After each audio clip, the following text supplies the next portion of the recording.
Hello साथियों, आप सभी का स्वागत है आपके अपने परिवार जी एजुकेशन वर्ल्ड में। आज मैं आप लोग को हिस्ट्री का सेकंड टॉपिक लेकर आ गया हूं, जिसका नाम है वैदिक सभ्यता। फर्स्ट टॉपिक मैंने दे दिया था सिंधु घाटी सभ्यता। अगर नहीं देखे तो उसको देख लेंगे, तब इसको देखिएगा तो ज़्यादा आपको समझ में आ जाएगा। वैदिक सभ्यता ध्यान से यहाँ से आपके क्वेश्चन आते हैं। आप ज़्यादा टाइम नहीं बचा, आप जितना हो सके आप रिविजन कीजिए। 10 दिन आपके बचे हुए रिविजन कीजिए, जितना हो सके रिविजन कीजिए, ठीक है। और रिविजन करवाने के उद्देश्य से मैं ही क्लास लेकर आ रहा हूँ, ठीक है। ध्यान समझिएगा। ये वैदिक सभ्यता जो कालक्रम है, वैदिक सभ्यता को 2 भागों में बांटा गया है ना। एक ऋग्वैदिक काल में, एक उत्तर वैदिक काल। वैदिक सभ्यता जो है, इसका जो कालक्रम है, इसका कालक्रम कब से कब तक ले, तो 1520 से लेकर के 620 तक ले। ये बीसी क्या था मैंने बताया था। बीसी में अगर देखिएगा, बीसी में आगे बढ़िएगा तो कम होता जाता है, एडी में आगे बढ़िएगा तो क्या ज़्यादा होता जाता है ना। बीसी में आगे बढ़िएगा तो कम, एडी में आगे बढ़िएगा तो ज़्यादा होते जाता है। यही बीसी है, ध्यान दिए, है ना। 1520 से लेकर के 620 तक लिखा हुआ है ना। ऋग्वैदिक काल में कितना है, ऋग्वैदिक काल का जो कालक्रम है 1520 से लेकर के 1000 तक ले। 1500 से 1000 तक ले ऋग्वैदिक काल, और 1000 से लेकर 620 तक ले क्या, उत्तर वैदिक काल। अब लोग समझते हैं कि वैदिक सभ्यता कौन थे, वैदिक सभ्यता के लोग कौन थे, है ना। वैदिक सभ्यता लोग, ऐसा कहा जाता है विद्वानों के द्वारा कि सिंधु घाटी सभ्यता जो है वो समाप्त हुई थी। सिंधु घाटी सभ्यता का कालक्रम क्या था, 2520 से लेकर के 1750-20 तक ले था, है ना। उसके बाद जो है वहाँ पर बाढ़ वगैरह आ गई थी, वहाँ समाप्त हो गई थी। और कुछ जो लोग बचे हुए थे सब कहाँ पर आ गए थे, सब यहाँ पर सब सिंधु प्रदेश में आ गए थे। कुछ विद्वानों का मानना था इस तरह से। सब सिंधु प्रदेश का मतलब क्या होता है, 7 नदियों का संगम। 7 नदियों का संगम सब सिंधु प्रदेश को कहते हैं। और 7 नदियां कौन कौन सी थी, मतलब वेदों में जो है 7 नदियों का नाम अलग है। देखिएगा ध्यान से, यहाँ से क्वेश्चन पूछता है कि वेदों में जो है, वेदों में झेलम का नाम क्या है ना, चेनाब का नाम क्या है, रावी का नाम क्या है, सतलज का नाम क्या है, ब्यास का नाम क्या है, ये सब पूछता है क्वेश्चन, ठीक है। तो समझिएगा ध्यान से।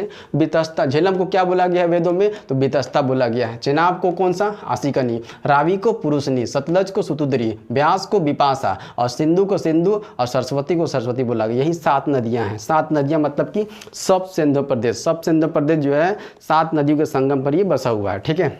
हड़प्पावासी जो है, हड़प्पावासी जो भी यहाँ पर आए थे, सभी को क्या कहा जाने लगा, यहाँ पर वैदिक सभ्यता में जो आए थे उनको आर्य कहलाने लगे हुए। क्या कहलाने लगे, आर्य कहलाने लगे, ठीक है। अब मेन सोर्स कहाँ से मिलता है, तो साहित्य से मिलता है, वेदों से हम लोग को मिलता है इसके बारे में जानकारी। यहाँ पर अलग अलग विद्वानों ने अलग अलग तरह से मत दिए। क्या इन लोगों ने बताया है कि दयानंद सरस्वती, सबसे पहले विद्वानों के मत में सबसे पहले थे दयानंद सरस्वती। दयानंद सरस्वती ने कहा कि ये भी जो भी लोग आए हैं ये सभी जो है तिब्बत से आए हैं। उनके बाद जो है मैक्स मुलर का जो है स्टेटमेंट आता है। मैक्स मुलर जो कहते हैं ये सभी जो कहाँ से, मध्य एशिया से आए हैं। अब बीजी तिलक का मतलब होता है हर बाल गंगाधर तिलक। इन्होंने कहा कि जो सभी जो आए उत्तरी ध्रुव से आए हैं। और डॉक्टर अविनाश चंद्र ने कहा कि नहीं, ये जो भी आए हैं ये जो भी सब सिंधु प्रदेश के ही निवासी हैं जो यहाँ पर रह रहे हैं, ठीक है। तो सभी का अलग अलग मत यहाँ पर दिया गया है। आगे चलते हैं हम लोग, ऋग्वैदिक काल में चलते हैं। ऋग्वैदिक काल ये आपका हो गया, ये आपका वैदिक सभ्यता संबंधित है ना। इसको हम लोग बाद में चलेंगे, लास्ट में हम लोग पढ़ेंगे। ये ऋग्वैदिक काल को है, ऋग्वैदिक काल 1520 से लेकर के 1000 BC तक ले।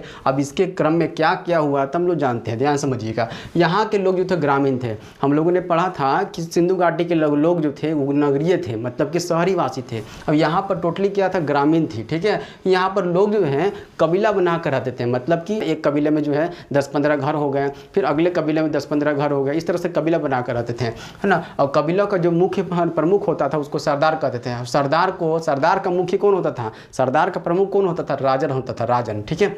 हेड ऑफ आर्मी यहाँ पर क्या कहलाता था, सेनानी कहलाता था।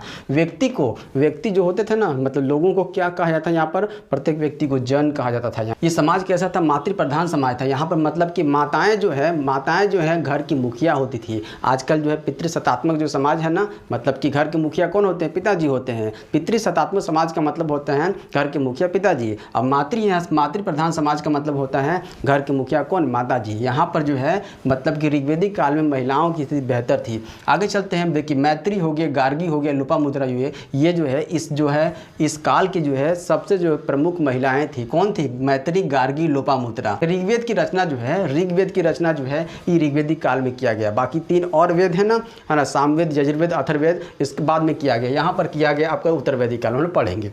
ऋग्वेद की रचना किया गया ऋग्वेदिक काल में किया गया। यहाँ जाति प्रथा जो है पेशा के आधार पर था, मतलब जो जैसा पेशा अपनाएगा उसके हिसाब से उसकी जाति हो जाएगी, ठीक है। 4 ही वर्ण थे, है ना, क्षत्रिय थे, वैश्य थे, शूद्र थे और ब्राह्मण थे। मतलब कि जो जैसा पेशा अपनाएगा पेशे के आधार पर था, जो जैसा काम अपनाएगा उस तरह की उसकी जाति हो जाएगी, ठीक है। अगर कोई जो है ना मिट्टी का बर्तन बना रहा है तो उसको कुम्हार बोलेंगे, कोई अगर जो है जूता सिल रहा है तो उसको चमार बोलेंगे, है ना, चर्मकार बोलेंगे, उस तरह से होता था, है ना। धार्मिक जीवन यहाँ पर टेम्पल एकदम नहीं देखने को मिला है। टेम्पल का साक्ष्य जो है, टेम्पल यहाँ पर टेम्पल जो है नहीं बना था। ऋग्वेदिक काल में टेम्पल नहीं बना हुआ है। टेम्पल आपका जो है सिंधु घाटी सभ्यता में भी टेम्पल नहीं मिला था, यहाँ तक भी टेम्पल का साक्ष्य नहीं मिला, टेम्पल नहीं बना है। इंद्र की लोग पूजा करते थे, अग्नि की पूजा करते थे, वरुण की पूजा करते थे, वायु की पूजा करते थे, इन सब की जो है पूजा करते थे ऋग्वेदिक काल के लोग। और लोग यहाँ क्या करते थे, यज्ञ भी करते थे। यज्ञ 2 प्रकार के करते थे, कौन कौन सा, राजसूय यज्ञ करते थे और वाजपेयी यज्ञ करते थे। आगे चलते हैं हम लोग। इन लोग का मुख्य व्यवसाय, ऋग्वेदिक काल के लोगों का मुख्य व्यवसाय क्या था, यहाँ पशुपालन था। और सिंधु घाटी सभ्यता के लोगों का मुख्य व्यवसाय क्या था, कृषि था। उस सेकेंडरी में पशुपालन था, सेकेंडरी सिस्टम में, सेकेंडरी अगर देखा जाए व्यवसाय में, वहाँ पशुपालन था। पर फर्स्ट में क्या था, वहाँ पर कृषि था। पर यहाँ पर फर्स्ट में मुख्य व्यवसाय में क्या है, पशुपालन है ना। गाय, देखिए गाय जो है सबसे पवित्र जो है मानी जाती थी। ऋग्वेदिक काल में गाय जो है सबसे पवित्र मानी जाती थी। तो सिंधु घाटी सभ्यता में गाय का उल्लेख नहीं मिलता है, ठीक है। पर यहाँ पर ऋग्वेदिक काल में जो गाय सबसे पवित्र मानी जाती थी। गायों के जल्द जिसके पास ज़्यादा गाय होती थी, मतलब गायों से ही समृद्धि का आकलन होता है। जिसके पास ज़्यादा गाय होती थी वो ज़्यादा धनवान होता था यहाँ पर, है ना। गायों से समृद्धि का आकलन किया जाता है, वो कितना अमीर है, ठीक है। यहाँ पर भोजन जो था, मतलब गाय अधिक मात्रा में है तो गाय अधिक है तो यहाँ दूध से चीज़ें जो हैं इन लोग सेवन करते थे, और दूध से चीज़ें सेवन करते थे इसलिए हष्ट पुष्ट होते थे, है ना, हष्ट पुष्ट होते थे। तो यहाँ पर कृषि भी करते थे, ये सेकेंडरी था, कृषि करते थे, सेकेंडरी था, है ना। कृषि में भी क्या क्या करते थे, तो जौ करते थे, चावल करते थे, गेहूँ करते थे। चावल का भी साक्ष्य सिंधु घाटी सभ्यता से नहीं मिला है, इसलिए मैंने रेड से क्या अंडरलाइन कर दिया है। देखिए चावल का साक्ष्य पीछे नहीं मिला था सिंधु घाटी सभ्यता में, यहाँ पर मिला है। गाय का साक्ष्य पीछे नहीं मिला था सिंधु घाटी सभ्यता में, तो यहाँ पर मिला है। गाय का और चावल का यहाँ पर देखने को मिला है ऋग्वेदिक काल में। 1520 से लेकर के 1000 BC में देखने को मिला है। यहाँ पर गोडू मिल है, यहाँ पर क्या है, गोडू मिल मापने की इकाई है। सिंधु घाटी सभ्यता में मापने की इकाई क्या थी, छटांग थी। यहाँ पर मापने की इकाई क्या है, गोडू मिल है, ठीक है। बढ़ई हो गया, चर्मकार हो गया, शिल्पकार यहाँ पर देखने को मिल रहा है, परंतु लोहार नहीं मिला है। लोहार वहाँ भी नहीं था और लोहार यहाँ भी। लोहार जो है उत्तर वैदिक काल से आता, हम लोग आगे पढ़ेंगे, ठीक है। लोहार का यहाँ तक ले ऋग्वेदिक काल में लोहार का साक्ष्य नहीं मिला है, ध्यान देखिएगा। छोटे परिवार होते थे, छोटे परिवार, है ना, छोटे छोटे परिवार होते थे।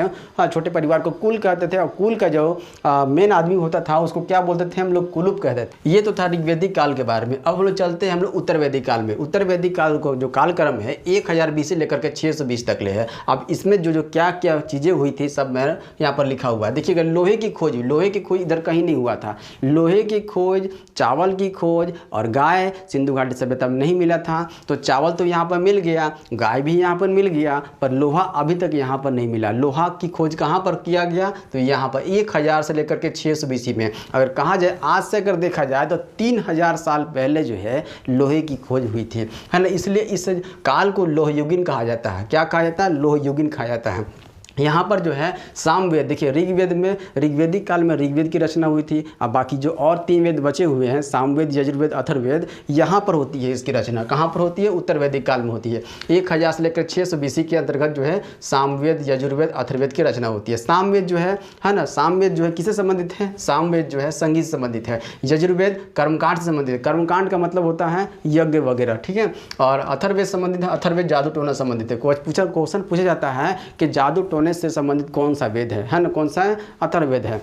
सबसे अंतिम में लिखा गया वेद कौन सा है, तो अथर्ववेद है ना, सबसे अंतिम में अथर्ववेद है। और सबसे प्रारंभिक में लिखा गया वेद कौन सा है, तो ऋग्वेद। ये क्वेश्चन ये सब पूछता है। आगे चलते हैं, पुराण की रचना यहाँ पर किया गया उत्तर वैदिक काल में जो है 1000 BC लेकर के 600 BC के अंतर्गत, है ना, पुराण की रचना किया। पुराणों की संख्या कितनी है, 18 है। उपनिषद की रचना किया गया, उपनिषद की रचना किया गया। उपनिषद की संख्या कितनी है, 108 है ना। वेदांत, उपनिषद कहते किसको है, वेदांत भी इसको कहा जाता है, क्योंकि वेदों के अंत में लिखा गया है, वेदों के अंत में लिखा गया है, इसलिए इसको वेदांत भी कहते हैं, इसीलिए इसको, है ना, उपनिषद भी कहा जाता है। सत्यमेव जयते का हाँ, सत्यमेव जयते का उल्लेख कहाँ मिलता है? तो मुंडको उपनिषद में मिलता है। यहाँ पर जो लोग थे, यहाँ पर लोग जो है कबीले रहते थे, मतलब बड़े कबीले थे, छोटे कबीले थे। यहाँ पर दोनों तरह के कबीले थे। बड़े कबीले क्या करते थे, छोटे कबीले को जो युद्ध के माध्यम से अपने मिला लेते थे, है ना। तो अब इन लोगों को क्या कहलाने लगे, अब ये जो है क्या कहलाने लगे, जनपद। अब यहाँ पर जनपद जो है कहलाने लगे, ये जो भी कबीले थे अब यहाँ पर जनपद कहलाने लगे, ठीक है। महिलाओं की स्थिति यहाँ से खराब हो गई थी। महिलाओं की स्थिति जो है यहाँ पर उत्तर वैदिक काल से लेकर के 1000 से 600 BC के अंतर्गत जो है यहाँ से महिलाओं की स्थिति खराब होने शुरू हो गई, खराब होनी शुरू हो गई। पर्दा प्रथा जो है प्रारंभ हो गया। यहाँ पर जातिवाद जो है वर्ण के आधार पर हो गया, मतलब कि जाति के आधार पर हो गया, है ना, जाति के आधार पर हो गया। मतलब कि जो अगर क्षत्रिय है, क्षत्रिय अगर पागल भी हो गया तो उसको जो है उसके जगह पर कोई और राजा नहीं बन सकता, वही पागल ही बनेगा। यहाँ पर आपका जाति प्रथा पेशा के आधार पर था, देखिए पेशा के आधार पर लिखा हुआ है। यहाँ पर जाति प्रथा जो थी वर्ण के आधार पर हो गया, मतलब जाति के आधार पर हो गया। शूद्रों की स्थिति खराब हो गई। शूद्र मतलब होता है सबसे निम्न जाति को शूद्र कहते थे, है ना। शूद्रों की स्थिति खराब हो गए। शूद्र जो है छुआछूत के शिकार हो गए। इन लोगों को मंदिरों में जाने से रोका जाने लगा है, मतलब शूद्रों की स्थिति खराब होने लगी और महिलाओं की स्थिति जो है खराब होनी यहाँ से शुरू हो जाती है। आगे चलते हैं हम लोग जीवन चक्र हम लोगों को इस क्रम में देखने। जीवन चक्र 4 जीवन चक्र होते थे। कौन कौन सा? एक ब्रह्मचर्य होता था जो कि 5 से लेकर 15 साल तक होता था, गृहस्थ होता था, वानप्रस्थ होता था, संन्यास होता था। इस कालक्रम में देखने को मिलता है जीवन चक्र के बारे में, ठीक है। 5 से लेकर 80 वर्ष के आयु में ये जीवन चक्र के बारे में बताया गया है। मुख्य व्यवसाय इनका क्या था? कृषि था। यहाँ पर मुख्य व्यवसाय क्या था? यहाँ पर पशुपालन था, यहाँ पर कृषि हो गया। मतलब स्टार्टिंग में सिंधु घाटी सभ्यता कृषि था, है ना। फिर यहाँ पर है ना ऋग्वेदिक काल में क्या पशुपालन हुआ, फिर उत्तर वैदिक काल में क्या हो गया? कृषि हो गया, है ना। यहाँ पर फिर इसकी कृषि हो गया, बढ़ाई हो गया, चर्मकार हो गया, लोहार हो गया, क्योंकि लोहे की खोज की गई है ना, इसलिए यहाँ पर लोहार भी आ गए हैं। शिल्पकार हो गया, मौजूद हो गया, सभी जितने हो गए सभी मौजूद हो गया। ब्रह्मा विष्णु महेश की पूजा प्रारंभ हो गई। यहाँ से मतलब कि उत्तर वैदिक काल से मतलब कि 1000 से लेकर 600 BC में जो है ना ब्रह्मा विष्णु महेश की पूजा जो है प्रारंभ हो गई। यहाँ पर मंदिर जो बनने प्रारंभ हो गए, मूर्तियाँ बनना प्रारंभ हो गई थी, सब यहाँ से बनना प्रारंभ हो गया था। वेदों के उपवेद भी निकले थे, मतलब कि वेद तो निकला।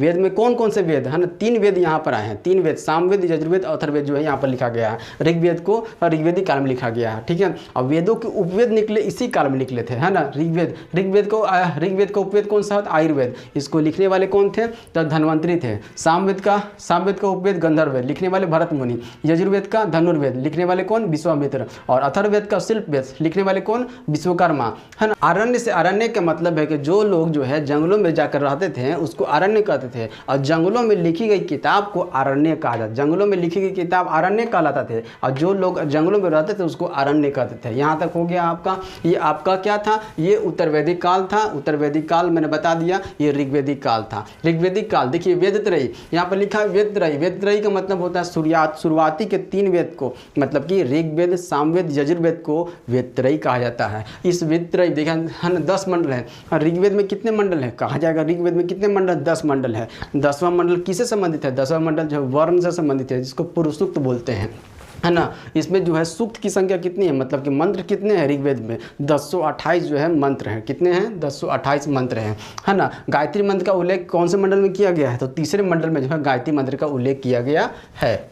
अब देखिएगा ध्यान से, कुछ और छूट रहा है। यहाँ पर लिखा हुआ अपरुषो। अपरुषो का मतलब है जो भी ये वेद आए थे, वेद जो पहले आए थे मतलब ओरल फॉर्म में आए थे। हमने आपको सुना दिया, वो किसी और को सुनाएगा, वो किसी और को सुनाएगा, इस रूप में आया था, ओरल फॉर्म में आया था, है ना। इसको लिखने का काम किसने किया था? तो वेद व्यास ने जो है वेदों को लिखे थे। वेद व्यास ने वेदों को लिखे थे, तब जो है लिखित रूप में ये आया था। पहले जो है ओरल फॉर्म में चल रहा था। ब्राह्मण ग्रंथ, यहाँ पर जो है उत्तर वैदिक काल में जो है ब्राह्मण ग्रंथ भी आए थे, मतलब सभी वेदों के उपवेद तो आए ही थे, और इसके साथ साथ ब्राह्मण ग्रंथ भी आए थे। कौन कौन से ब्राह्मण ग्रंथ हैं? मतलब देखा जाए तो है ना, ऋग्वेद का कौन सा ब्राह्मण ग्रंथ है? ऐत्रेय है और कौशिकीय है। ऐत्रेय और कौशिकीय जो है ऋग्वेद का ब्राह्मण ग्रंथ है ना। और सामवेद का तांडे और षड्विश है। उसी तरह से यजुर्वेद का देखा जाए तो तैत्तिरीय और शतपथ है, और अथर्ववेद का देखा जाए तो कौन सा है? तो गोपथ है। उम्मीद करता हूँ ये जो है मैंने अच्छी तरह से आपको समझा दिया, सबको समझ में आ गया होगा। ये एक क्या है? एक रिवीजन बैच है। हिस्ट्री का, ज्योग्राफी का, पॉलिटिकल का मैं आपको रिवीजन करवा रहा हूँ। सिर्फ रिवीजन कीजिए, और जो चीज़ आपको नया लग रहा है उसको आप नोट डाउन कर लीजिएगा।